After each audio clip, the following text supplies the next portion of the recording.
Perfect recipe MDH का जीरा sip जल जीरा मसाला। सिप सिप जीरा सिप MDH का जलजीरा जीरा सिप MDH का जलजीरा जीरा सिप।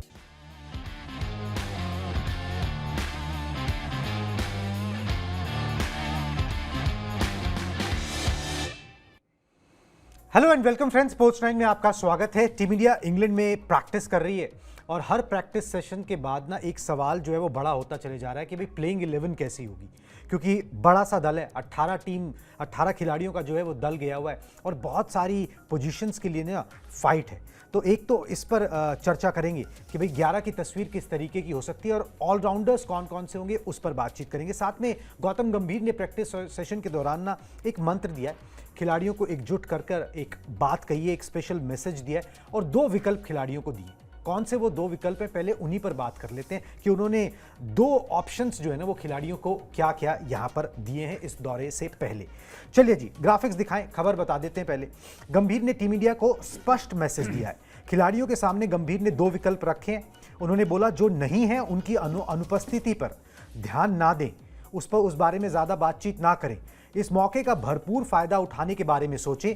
यंग टीम इंडिया का कॉन्फिडेंस बढ़ाने के लिए पेप टॉक कह लीजिए, मैसेज कह लीजिए, ये गौतम गंभीर ने, हेड कोच ने यहां पर दिया है।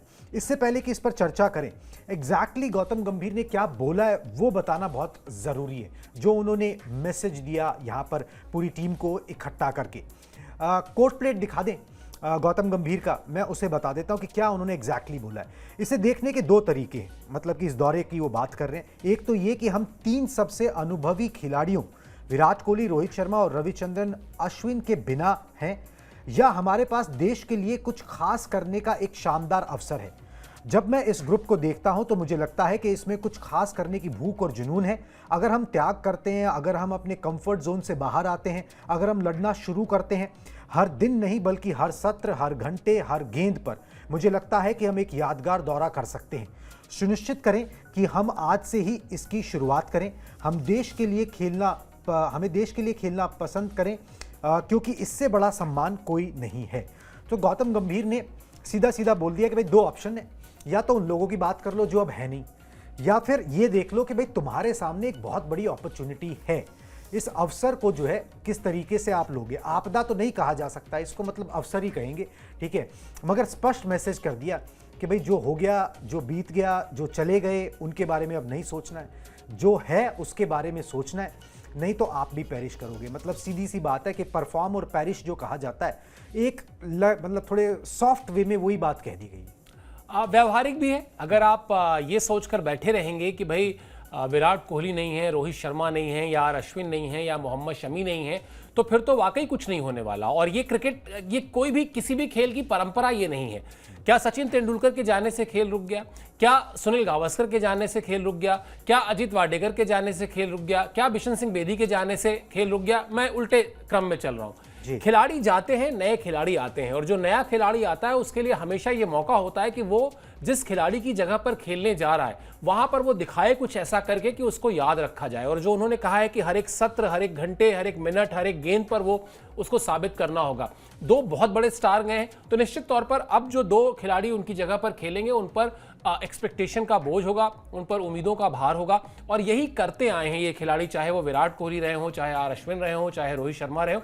तो मुझे लगता है कोच के तौर पर जो बात बहुत अच्छी तरह समझानी चाहिए वो बात गौतम गंभीर ने समझाई है कि अब हमें वरना आप इसको ऐसे भी सोचिए ना, अगर चैंपियंस ट्रॉफी में भारतीय टीम ये सोचकर बैठी रहती कि जसप्रीत बुमराह नहीं है तो क्या भारतीय टीम जीत सकती थी? वहां पे नहीं ना। तो अगर आपको जीतना है तो आपको इस बात से परवाह नहीं करनी चाहिए कौन सा खिलाड़ी है और कौन सा नहीं है। आप अपना बेस्ट फुट फॉरवर्ड करिए, आप अपना बेस्ट परफॉर्मेंस करिए, और वो बात जो उन्होंने कही कि हर एक गेंद पर वो इंटेंट दिखना चाहिए। बिल्कुल सर। अब आपने बोला ना भाई 2 तरीके होते हैं हर तरीकों, और मतलब गौतम गंभीर ने ही बोल दिया भाई 2 तरीके हैं, तो मैं एक दूसरा तरीके से देखता हूं कि भाई जब आपने अभी चैंपियंस ट्रॉफी का जिक्र किया, वहां पर तो आपने इस किस्म का कोई मैसेज नहीं दिया कि भाई बुमराह नहीं है तो हम क्या जीतेंगे नहीं, और ये वो सब। यहां पर अगर आपको ये बात बोलनी पड़ रही है और ये सार्वजनिक तौर पर बाहर भी आ रही है, तो इसका मतलब ये या तो अंदर खाने खिलाड़ी आपस में बात कर रहे होंगे कि भाई विराट नहीं है, रोहित नहीं है, और चलो एक लगाव भी होता है। आपके रोहित शर्मा कप्तान रहे हैं, विराट कोहली आपके कप्तान भी रहे हैं, आपके मेंटोर भी रहे हैं, बड़े भाई की भूमिका भी होगी। अगर उन लोगों के बारे में बातचीत हो रही जो उनको अच्छी नहीं लग रही कि यार ठीक है, आपको सम्मान होगा, वो अपनी जगह पे होगा, मगर यहाँ पर आप जो करने आए हो ना, उसको मिशन की तरह लो। मुझे लगता नहीं है कि ऐसा होगा, क्योंकि बड़े प्रोफेशनल प्लेयर्स हैं ये सारे। इसमें से कोई भी खिलाड़ी ऐसा नहीं है जिसको इस तरह की छोटी छोटी बातों पे ये जैसे कुछ टेली सीरियल्स नहीं होते जिसमें वो सास बहू का ड्रामा और वो चीजें चल रही होती हैं, वैसा मतलब वैसा ड्रेसिंग रूम का माहौल होता नहीं है। वहां बड़े प्रोफेशनल्स हैं, उनको पता है। क्या शुभमन गिल को ये नहीं पता कि अगर वो परफॉर्म नहीं करेंगे तो उनकी जगह भारतीय टीम में नहीं, कप्तान तो नहीं ही रहेंगे, कुछ दिन बाद जगह भी चली जाएगी। यहां हर एक खिलाड़ी को पता है कि इस सेटअप में बने रहने के लिए सिर्फ और सिर्फ एक शर्त है, वो शर्त है परफॉर्म करने की। और अगर उन खबरों में थोड़ी सी भी सच्चाई है कि रोहित शर्मा और विराट कोहली को कम्युनिकेट कर दिया गया था कि हम आपको नहीं ले जा रहे हैं इंग्लैंड, तो यानी परफॉर्म नहीं किया अगर उन्होंने पिछले कुछ मैचेस में, पिछले कुछ वर्षों में, तो उनको भी कह दिया गया ना कि हम आपको लेकर नहीं जा सकते हैं। तो जब विराट कोहली को लेकर नहीं जा सकते हैं या रोहित शर्मा को लेकर नहीं जा सकते हैं, जब इन दोनों बड़े खिलाड़ियों को मैदान के बाहर संन्यास का ऐलान करना पड़ता है, इंस्टाग्राम पे पोस्ट करके संन्यास का ऐलान करना पड़ता है, तो फिर क्या शुभमन गिल, क्या यशस्वी जायसवाल, क्या केएल राहुल, क्या करुण नायर, फिर इनसे बड़ा स्टार कौन है? बिल्कुल। इसलिए बॉटम लाइन यही है कि हर प्लेयर को परफॉर्म करना होगा। ये सास बहू की गॉसिप वाला जो पूरा सीरियल वाला चलता है, वैसा माहौल होता नहीं है मेरे ख्याल से। बिल्कुल जी, वो हर एक को पता ही है कि भाई आपको परफॉर्म जो है वो उस तरीके से यहाँ पर करना पड़ेगा।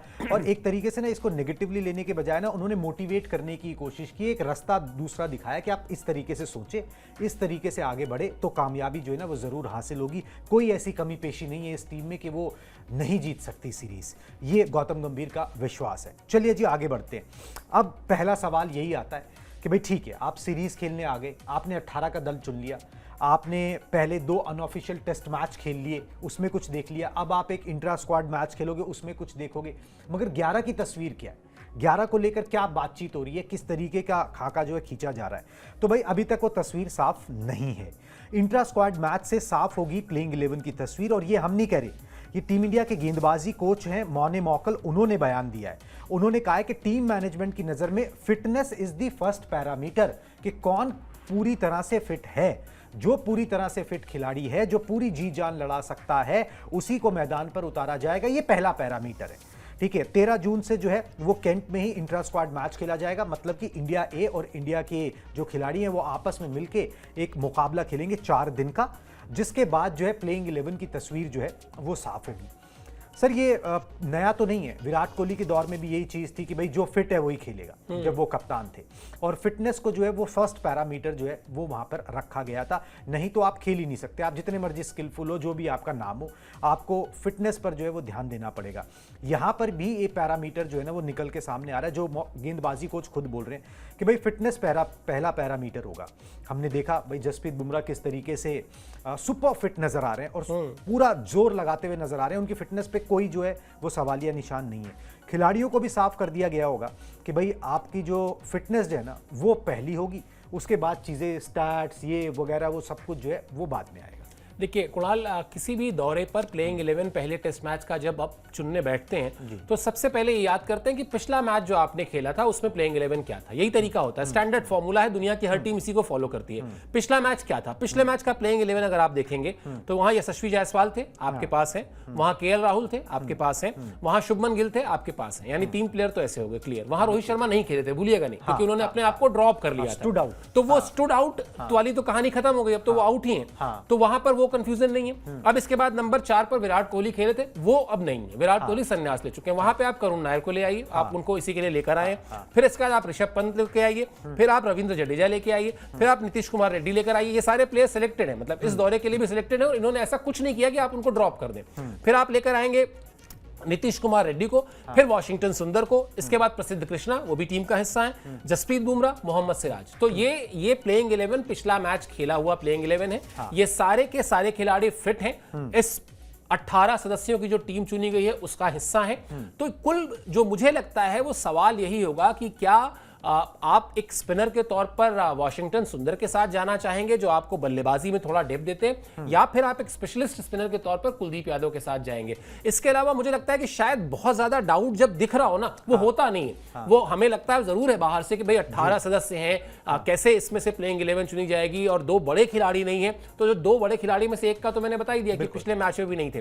तो मुझे लगता है कि जो प्लेइंग 11 होगा उसमें इसी के इर्द गिर्द आप कुछ देखेंगे जो मैंने आपको अभी बताया। बिल्कुल, इसमें एक बड़ा सवाल ये है कि भाई आपके पास ना 18 की टीम में 4 ऑलराउंडर्स हैं बेसिकली। जो आपने 11 बताई पिछली वो ठीक है, मगर उसमें चक्कर क्या है कि भाई नीतीश कुमार रेड्डी और शार्दुल ठाकुर के बीच में आपको एक चुनाव तो ये करना पड़ जाएगा, बिल्कुल करना क्योंकि पड़ेगा। शार्दुल का इंग्लैंड में परफॉर्मेंस बहुत अच्छा रहा है और नीतीश कुमार रेड्डी को आप मान रहे हो कि भाई उनके पास स्किल उनसे कहीं ज्यादा है। एक चीज तो ये है। दूसरा, आप जडेजा के साथ जाओगे एक स्पिनर के तौर पे, या फिर आप जो है सुंदर के साथ जाओगे। दोनों जो है बैटिंग कर लेते हैं। जडेजा के पास एक्सपीरियंस जो है वो यहाँ पर ज़्यादा है। तो ये हम आपको दिखा रहे हैं कि भाई ये एक थोड़ा सा पेंच जो है ना, जो सबसे बड़ा पेंच है, क्योंकि केएल राहुल ने रन बना दिए, करुण नायर ने रन बना दिया, आपको कोई टेंशन है ही नहीं, आपको उनको लेना ही लेना है। जो पेंच फंसता है वो यहीं फंसता है कि भाई आप जो है ऑलराउंडर कौन रखोगे, कितने रखोगे। ये पेंच जो है मुझे लग रहा है सबसे बड़ा पेंच है, जडेजा वर्सेस सुंदर, नीतीश वर्सेस शार्दुल ठाकुर। इससे पहले कि हम ना इस पे बातचीत करें, एक बार मैं इनके आंकड़े जो है ना वो दिखा देना चाहूंगा, थोड़ी तस्वीर साफ हो जाएगी। भाई इनके आंकड़े दिखा दें चारों के, ठीक है। नीतीश, शार्दुल, जडेजा और सुंदर के आंकड़े जो है ना वो स्क्रीन पे आ जाएंगे आपके। टेस्ट मैचेस में इन्होंने किया क्या है। नीतीश कुमार रेड्डी 5 मैचेस के लिए 298 रन है, 1 शतक है, वो ऑस्ट्रेलिया में आया। अभी क्रिकेटिंग करियर जो है वो शुरू हुआ है, 5 विकेट इन्होंने लिए। बेसिकली एक बैटिंग ऑलराउंडर है जो गेंदबाजी कर सकता है। आगे आते हैं जी शार्दुल ठाकुर पे। थोड़ी सी वैरायटी अलग हो जाती है शार्दुल की।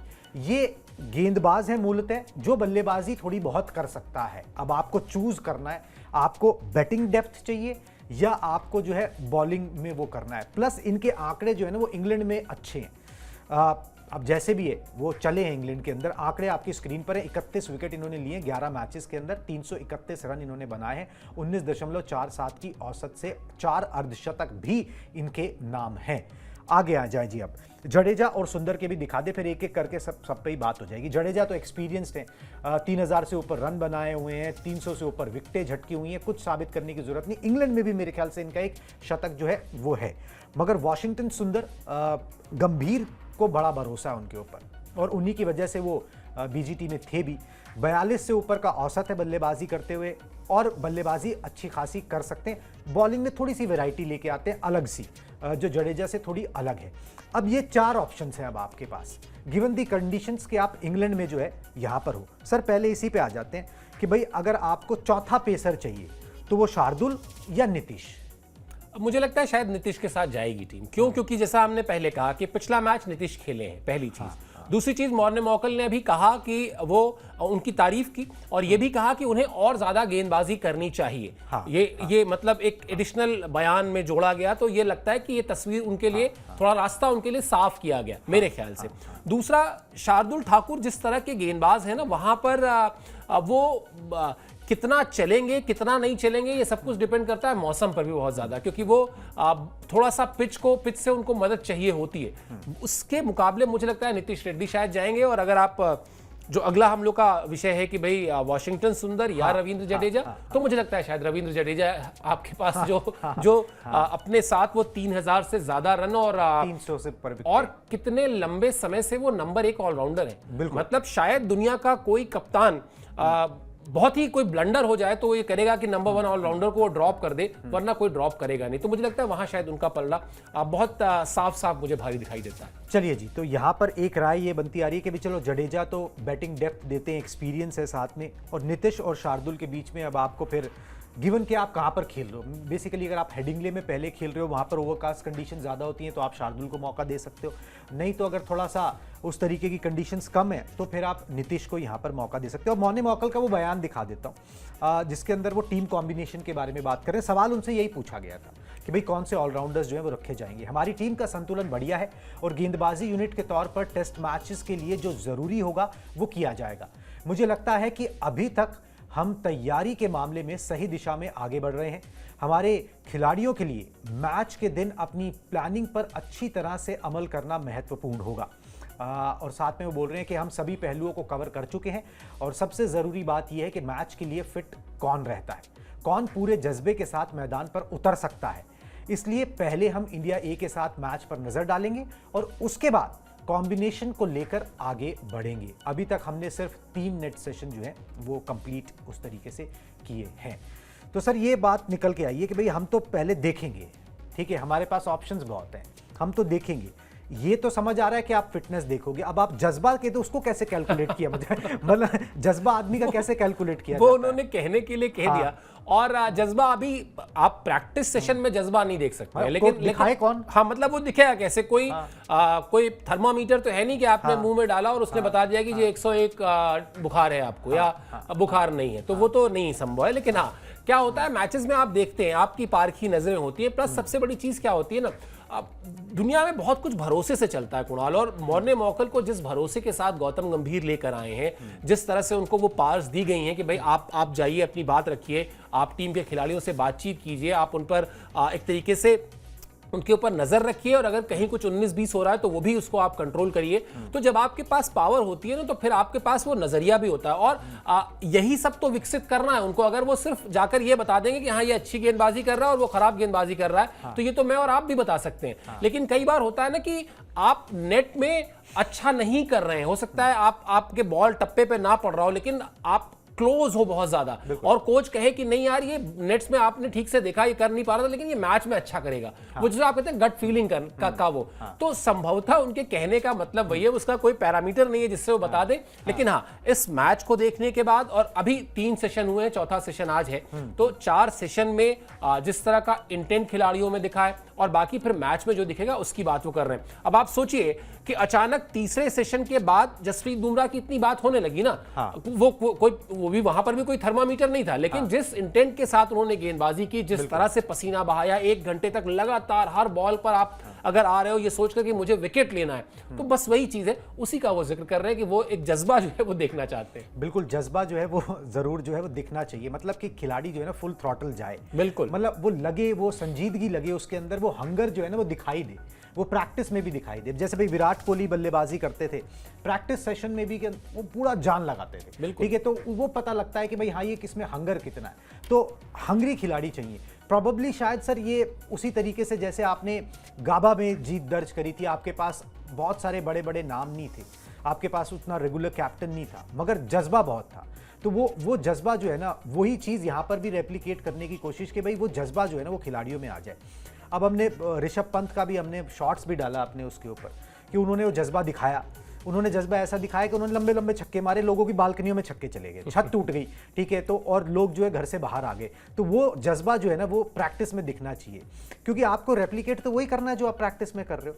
और गौतम गंभीर जाने भी इसी के लिए जाते हैं, इसी ब्रांड की क्रिकेट उन्होंने खेल के सक्सेस हासिल की है, या इसी ब्रांड की कोचिंग करके उन्होंने सक्सेस हासिल की है। वो ठीक है कि अभी तक उनके पास जो कामयाबियां हैं वो सारी लिमिटेड ओवर्स में है, चाहे आप आईपीएल की बात कर लें, चाहे आप चैंपियंस ट्रॉफी भी जुड़ जाएगा उसके साथ, लेकिन आप याद करिए अगर आईपीएल को भी मतलब शाहरुख खान ने क्या नहीं किया था। कैलकाटा की टीम को, कोलकाता की टीम को जिताने के लिए सारे जो बड़े नाम थे वो सब लाके उन्होंने दे दिए, लेकिन टीम नहीं जीत रही थी ना। 5 साल 4 साल 5 साल तक उस टीम में कितने डिस्प्यूट, कितनी कंट्रोवर्सीज होती रही, टीम का आदमी जो है वो खबरें लीक कर रहा है, एक सीजन में ऐसा हुआ कि 3-3 4-4 कप्तान हो गए, लेकिन आपको जीत किसने दिलाई? जब वहां पर गौतम गंभीर एज अ कैप्टन गए, और उन्होंने जाके सबसे पहले क्या कहा कि मेरी जीत नहीं है, मेरी टीम नहीं है, टीम है, ठीक है। तो वो असल क्या होता है, जैसे धीरे धीरे आप जान जाते हैं ना कि मेरी ये यूएसपी लोगों को पसंद आ रही है, तो फिर आप उसको और प्रसारित भी करते हैं कि मेरा यूनिक सेलिंग पॉइंट क्या है। मेरा unique selling point as a coach ये है कि मैंने अपनी कोचिंग में कभी किसी एक खिलाड़ी पर ध्यान ही नहीं दिया, मैंने हमेशा टीम को आगे रखा, वो मैंने हमेशा टीम की जीत कहा। आप 2011 वर्ल्ड कप देखिए, जिस दिन आईसीसी ट्वीट करता है कि यही वो दिन है जब धोनी के छक्के से हिंदुस्तान जीता था, सबसे पहले गौतम गंभीर कहते हैं कि धोनी के छक्के से नहीं जीता था, उसके पीछे बहुत से खिलाड़ियों की मेहनत थी, और बात सही भी है। भाई अगर उसमें उनके 97 रन नहीं होते गौतम गंभीर के, या वहां पर चीकू के साथ, विराट कोहली के साथ वो 30-31 रन की जो वो उनकी पारी थी वो नहीं होती, तो शायद उससे पहले मैच खत्म हो चुका होता। तो गौतम गंभीर इस चीज को बहुत अच्छी तरह समझते हैं कि उनके इस पॉइंट को लोग खरीदते हैं, वेल टेकन जाता है कि हम टीम आने चाहिए। वो रिंकू सिंह को बैटिंग के उतने मौके नहीं देते हैं, लेकिन सुनील नारायण को वो ऊपर भेजते हैं, फिर अपनी टीम को रिजल्ट देते हैं। तो वही काम यहां भी करना चाह रहे हैं कि आप अब तो और दिक्कत क्या है, आपको पूरी की पूरी टीम में हर एक आदमी वो दे दिया गया बोर्ड की तरफ से जिसको आप चाहते थे। बिल्कुल। Not even a single person जिसके लिए आपने कहा कि साहब हमको ये चाहिए और बोर्ड ने कहा नहीं ये तो हम नहीं दे पाएंगे। तो अब आपको करना पड़ेगा। तो इसीलिए ये सारा जो मैसेज है, जो मैसेज पास ऑन किया जा रहा है, या वो जो जज्बे की बात है, वो इसीलिए है कि भैया मैच जो है वो टीम जीतती है, कोई एक खिलाड़ी नहीं जीतता, कोई दो खिलाड़ी नहीं जीतते। और इसके हजारों उदाहरण अब तक क्रिकेट के खेल में, जहां पर आप ही ने कहा गाबा में जैसे भारतीय टीम जीती थी, तो बस वही चीज इन खिलाड़ियों में इनकलकेट कर दी जाए, उनके अंदर इंजेक्शन से डाल दिया जाए कि हम सब जीतने के लिए आए हैं। बिल्कुल जी, इनको जवान जैसा होता है ना बॉर्डर पे, बिल्कुल वो बना दिया जाए। उसके बाद स्किल है, अगर स्किल नहीं होता तो यहां तक का सफर इन्होंने तय नहीं किया होता, तो ये वो कमाल कर सकते हैं। उम्मीद यही कि ये कमाल जो है वो इंग्लैंड में देखने को मिलेगा। जो खबरें आती रहेंगी इस तरीके की सारी अब तक पहुंचाते रहेंगे। प्लीज स्पोर्ट्स 9 को सब्सक्राइब कर लीजिए। अभी मुझे और सर को दीजिए इजाजत, टाटा बाय बाय।